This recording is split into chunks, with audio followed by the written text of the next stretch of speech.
Hey everyone, this is Melody, book coach and author of The Devil's Daughter, coming out in July. And this is week 5 of my book journey to that July date when The Devil's Daughter will be released, whether I like it or not. And being week 5, I think my big thought of the day is I'm feeling excited by the idea of sharing my reading or my work by reading it to silent listeners. But you're like, what does that mean?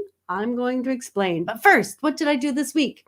I revised chapter 12, 13, 14, and 15. I did not find photographs to share. There must be some block there. I'll keep working on that. I'm going to keep adding it to my to-do list until I do it. Darn it. But the big news is, I guess, that I did a private reading with a partner, just me and one other person. And it was really interesting to listen to them read their work.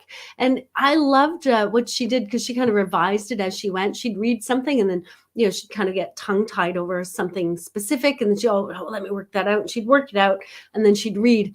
My job was to sit quietly and say nothing. It was a great job. And I actually really, really enjoyed it. I loved the topic of her book as well.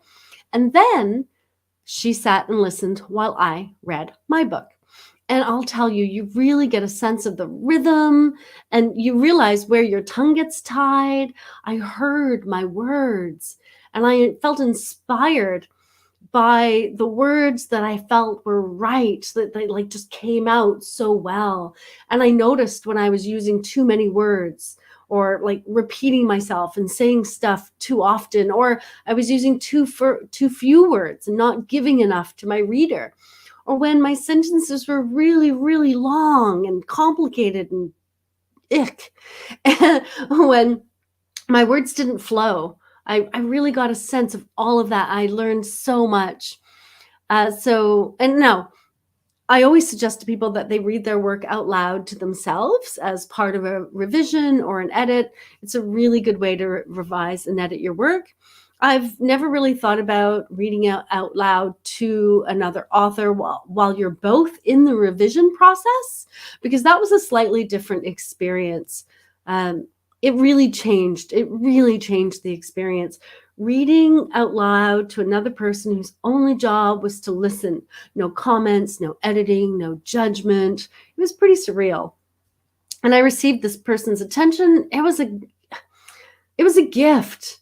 It inspired me, and I want to do it again. Now, I know I love writing in community because every Monday I run a write-in for authors who are in my community, who come and work on whatever they're working on, a first draft, a revision, an edit, an email, a talk, a newsletter, a script, whatever they're working on. They come every Monday, each Monday, and every Monday, everyone gets that closer to their goal. I love that. They get closer to their dream while being witnessed by others. So I do definitely understand the power of being witnessed by others. It's beautiful. I love it. Reading out loud is another version of this experience, and I'm going to create opportunities for authors in my community to do this. Now I've had this experience. I want them to feel that power. And it's not a power of I'm right or power of control. I don't mean now power. It's not a negative thing. Power doesn't have to be negative. What am I talking about? This is the power of being witnessed with no agenda, no corrections, no judgments. And I'm so excited about this. So now I'm going to share my first lines of my memoir with you. Deep breath. For me, not you. You don't need a deep breath. You're fine. I'm the one who needs the deep breath.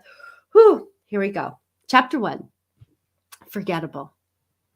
The news of Granddad's death travels through the wires that run from England to Canada and spills into my mother's ears.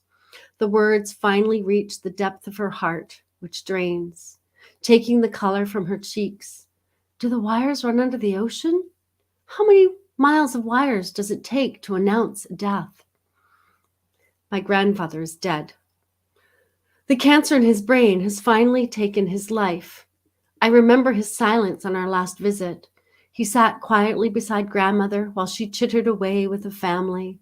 She kept her hand over his hand, private sign language between a husband and wife, 50 years of together, living in the same house, living the same life. Grandma will be alone. What will she do now? This is different from when Uncle Errol died. That was when we lived on the farm. His ghost came to visit. He danced around the halls just like when he was alive. No one believed me that he was there. He is dead, they said. My mother and father sat like statues in front of the television. Or maybe they were happy he was gone, never to protect me again. Never again would he walk through the door and put his body between my parents to stop the fight. Never again would he direct my father out to his trailer as I cowered, imagining myself invisible. Never again would he sneak me candy, sit me on his lap, play cards, and be my hero.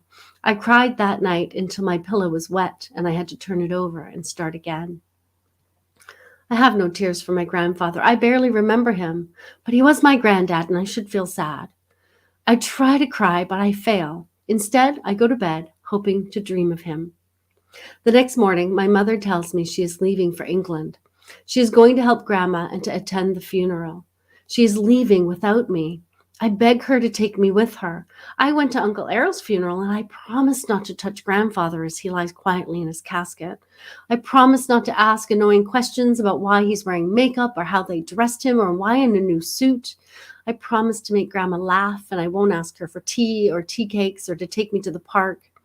I promised to sit quietly, in a dress at that. Nothing I say and nothing I do sways my mother. The next morning, very early, my mother walks out the door, suitcase in hand. I wonder if she's ever coming back. What if grandmother is more fun and less work? What if my mother wants to eat tea cakes every day for the rest of her life instead of making dinner for us? All right, that is currently how my memoir starts. Maybe it'll change, who knows? There are other revisions to come. But for now, what am I going to do this week? I'm going to finish editing the book. That's my plan. And I'm going to finalize questions for my beta readers. I have 10 questions. I think that's a lot. I'd like to ask fewer, so I may be able to pare it down. And for now, that's it. I know that whole thing, I'm going to find photographs. I won't let that go. I'll continue to push myself to do that. But just for now, I'm going to let it go so that I can get the book edited. All right, that's it for me. Confessions of Book Coach, Melody Owen, The Devil's Daughter coming out at the end of July. And I will see you next week for another update on my journey to get this memoir published.